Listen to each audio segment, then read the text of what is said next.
You are logged on to the Computer Corner Show. I'm your host, Phil Shortell, the lead instructor at Computer Corner in Albuquerque, New Mexico.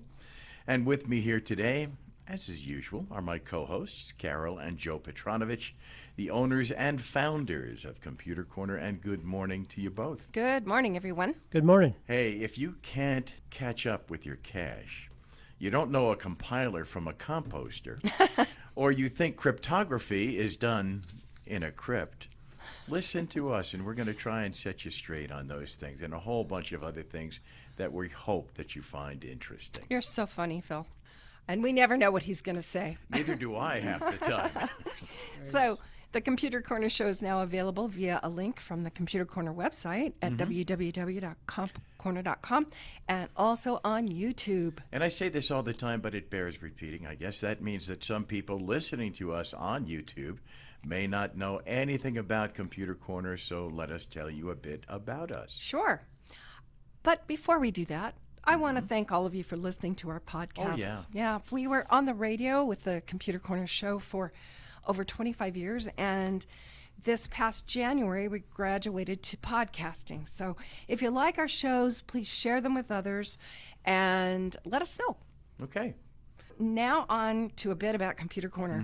We've been in business in New Mexico for 36 and a half years. We sound like we're counting half birthdays now. Okay. All right, but it's more than 36 it's years. okay, over 36 years. I'll say that instead. And we offer computer sales, service, training, and electronic recycling to home users, businesses, and state, local, and federal government. And we say that Computer Corner is high tech with a human touch because customer service is our primary focus. Absolutely. We hold numerous contracts with government agencies, which include those with the city of Albuquerque, the county of Bernalillo, the state of New Mexico, and Los Alamos National Laboratories. Phil is our software expert since he's our lead instructor, and Joe is a Microsoft Certified Systems Engineer, or MCSE. Joe knows all about hardware and operating systems dating back to before DOS. He's a CPM expert. Right. And he's also our resident expert on mining rigs, cryptocurrency, and crypto wallets. Okay, Carol holds many sales certifications, and she is the lead salesperson for many of our government accounts, so she has knowledge about some products that are not typically sold in retail establishment. That's for now, sure. We're not talking about, particle weapons or anything like that, but the things that could be used to help you design a particle weapon. Yep, and some very unique software products too, because our contract with Los Alamos Laboratory is actually for a whole bunch of very unique and high-end software. So, okay. Anyway, today we have a number of topics to share with you, and the first is about Adobe Flash going away. Oh, say it isn't so, Carol. Actually, Google kind of drove another nail in its coffin.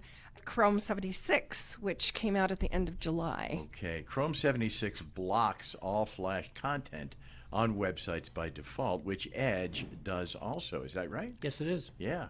If you still use Flash, you can re-enable it for now, but you'll have to do it every time you need to use it. Flash isn't completely gone quite yet, but it will no longer be supported as of December 2020. In fact, on New Year's Eve, when you count down, when that ball is dropping, that's the end of Should Flash. old acquaintance be forgot? Yeah, and Flash goes away. Mozilla Firefox will also be removing Flash support at the beginning of 2020. This is going to be problematic for some websites that have not undergone updates. Many businesses will have to update the sites. But one thing about this, you don't have to worry anymore about getting those bogus messages that say you've got to update your Flash player. That's true. That's very you got to true. find the bright side of everything. Sure. In other industry news, there's a new feature coming up in the latest version of Windows 10. It was kind of leaked. Maybe that was done intentionally. I don't know. What do you think? I don't know, but the new feature claims that in the future, reinstalling Windows 10 will be easier, that you can click from the Start menu, where the cloud download feature will reinstall Windows 10 for you. I'm a little suspicious. Yep. And if that's the case, though, you're going to need to be very careful about your data and making sure it's backed up, because as things stand right now, when you reinstall your operating system, you have to reinstall your programs like Office or QuickBooks, and you have to find a place for your data and put that back on the new computer. And that means you really, really have to back up and restore all your data files. Yep. Not just for this, not thinking about this, but just thinking about general computing and trying to keep yourself sane and safe. This new feature of Windows 10 might turn out to be a disaster because I'm afraid a lot of people don't follow our long-standing instructions about back it up early, back it up often. And make sure you've got your data, your program files and things like that. Or at least your the license keys Right. if you're going to go and try to download them again. I remember back when we were still on the radio and we had a caller who called in and asked how to get his data off his drive after he reloaded Windows. And the remarks about that were, repeat after me. Our Father who art in heaven. Right. Yes. He could not get the data back off of his computer because it was written over. It was gone. And in cases like that, you can send your drive off to some place like Drive Savers, which is what we recommend, but it's going to be thousands of dollars to get your data back. Microsoft is very good about putting messages up on the screen, absolving them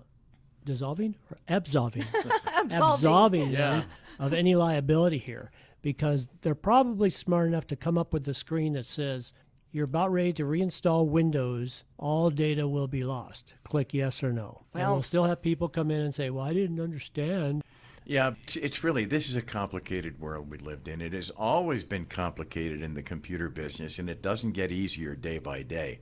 If you're not backing up your data regularly, you are asking for a catastrophe in your life. For sure. Okay, we tell people all the time, have a backup plan. Now, some people out there, the backup plan could be as easy as taking a USB drive out of your pocket, putting it in and copying 3 or 4 files there.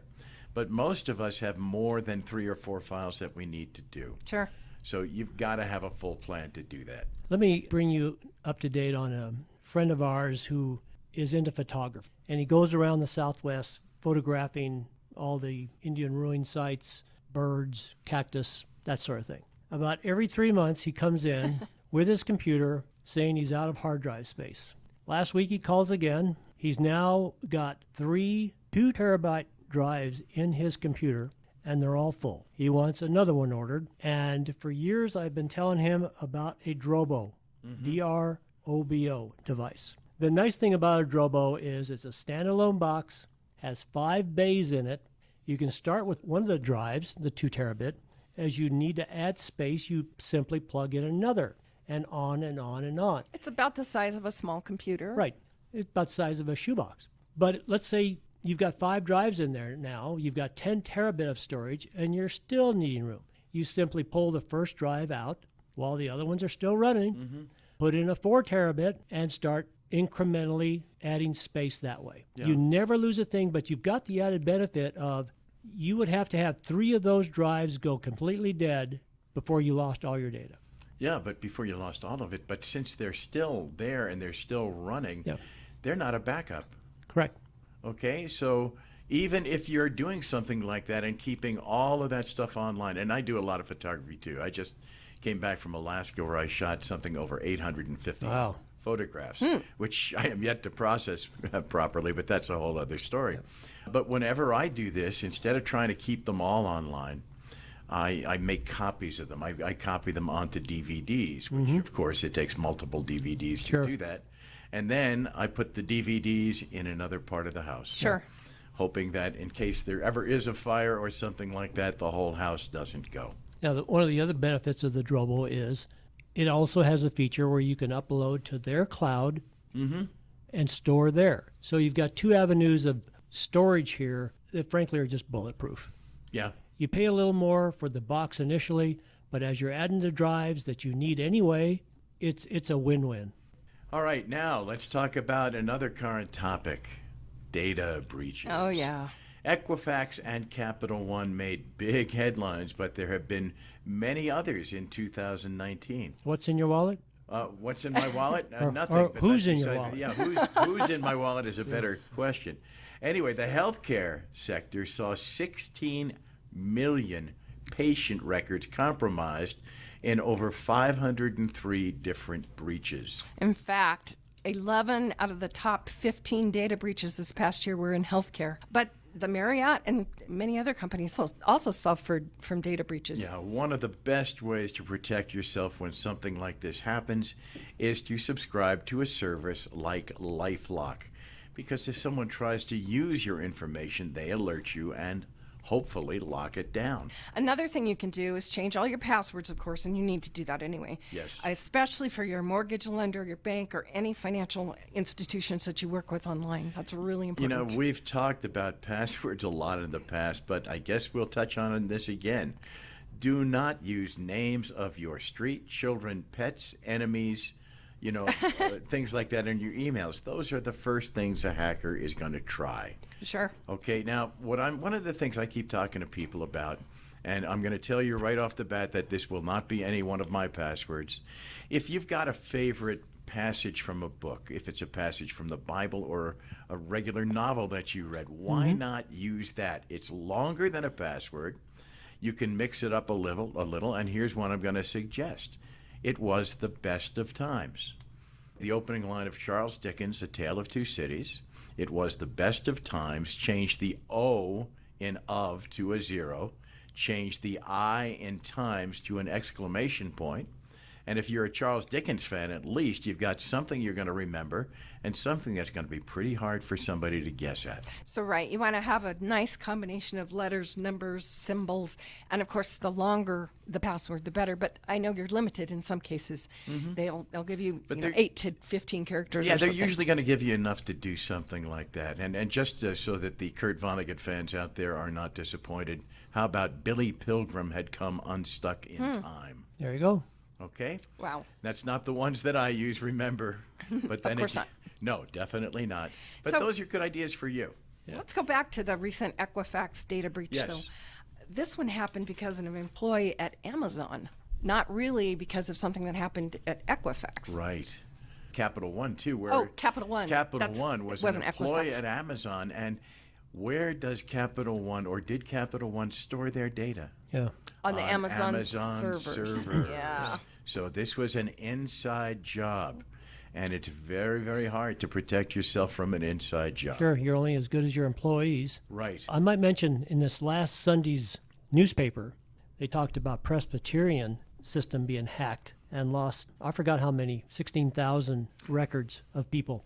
But they wanted to put everybody at ease on this, saying none of their medical records were compromised. So what was compromised then? Their social security numbers. Okay. All right, Wow. so the fact that I had the flu in 2009, it's still safe. Nobody knows. But I know about it now. Yeah, well, now you know about it. So they didn't get about my flu injection, but they did get my social security number. What's more important here? I'm not sure, but Yeah. no, I think I do know about right. that. Wow. Okay, so what we're talking about here is helping you prevent yourself from identity theft, which is what happens when somebody gets in there and gets those records, whether it's from Capital One or Equifax or from your medical provider, which is also very scary. Sure. But other ways to prevent identity theft, it might be very convenient to buy online, but that's where most identity theft occurs, isn't Right. it? It is. And the credit card we use to make purchases for Computer Corner is compromised a few times a year. Of course, we have probably 300 transactions on it every month, but somebody that we buy from somewhere, our card gets compromised. But fortunately, it's an American Express, and they have exceptional ways of noting unusual activity. Yeah, I don't want to be sounding like this is a commercial for American Express. No, but I of use course the not. American Express card myself personally, and boy, are they on it anytime Yep. anything is used there that they don't think is part of what I normally Yep. am doing. I'll throw in a plug here, predicting the future. Within 5 years, credit cards will not exist And why would that be, Joe? because we're going to be going to cryptocurrency. And that's a perfect example No of fraud. It will not exist. I have my worries about that too. But Well. we'll keep that for another one of the podcasts. You heard it here, folks. No, and my worry about that is the government getting involved. But that's a whole other story. But there's quite a few countries now that are adopting cryptocurrency and Bitcoin as a currency. The United States is dragging their feet, and yeah, it's about the government for sure. Yeah. It's got to happen. That's all there is to it.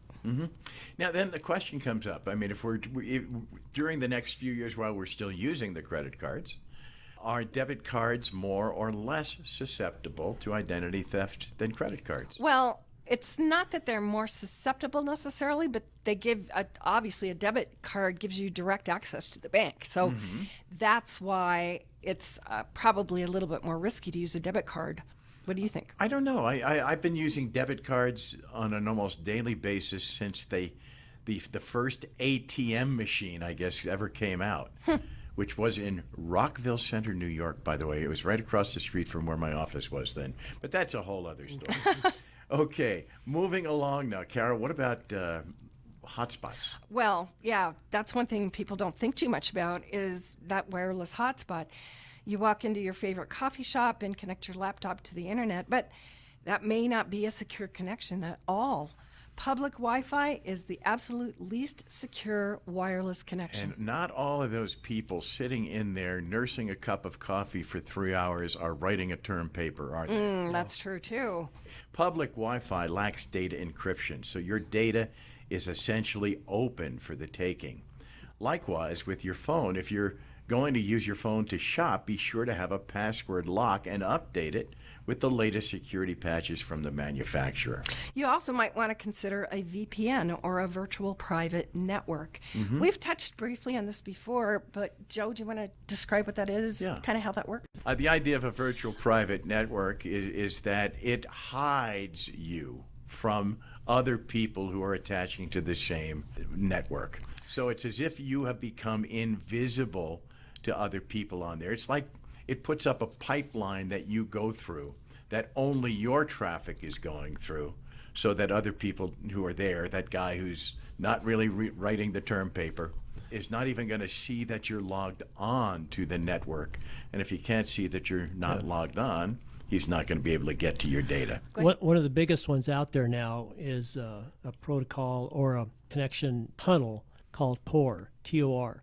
People like to use this when they don't want to be recognized, their IP address not to be recognized from where it's initially coming from. So let's say you're in China and the government is banning you from using the internet. You can tunnel out through their program and get on any site in the world.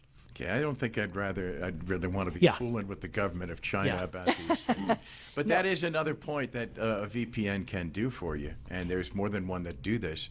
It can make it appear, in effect, that you are not where you really are, that you're on another part of the planet entirely. Sure. So there's lots of places that provide this kind of service. There's a Surfshark, NordVPN, Proton VPN, Private VPN. Norton VPN. Yeah. Yeah. There's lots. There are And plenty of them. And we're not going to recommend one over the other, but you can do a little bit of research, and there's usually a charge for this, but it's relatively minor, a couple of bucks a month. And if you spend a lot of time in Starbucks or in some other place, if you're on a public network, I don't think we could recommend anything more highly than getting yourself some sort of protection for that. You know, I don't think the people that are coming into Starbucks and McDonald's are even thinking about this. they're not. That's They're the looking whole for point. free internet access, and they think it's okay. They have the feeling that it's secure, and it's not not. at all. So I think we have come to the end of our show again today. It happens. If you want to be updated when a new show is posted, you can subscribe to our e-newsletter, which is called Bits, Bytes, and Insights. You can do that by going to our website at www.compcorner.com. And when you do subscribe to Bits, Bytes, and Insights, you'll also get a digital coupon for a free computer diagnostic exam in Computer Corner Service Department. And we hope that you'll think of Computer Corner for all of your hardware, software, service, and training needs. We hope you'll join us again in 2 weeks for our next podcast. Until we meet again, mind your bits and bytes. This is Phil. And Carol. And Joe. Wishing you carefree computing. The Computer Corner show is logging off.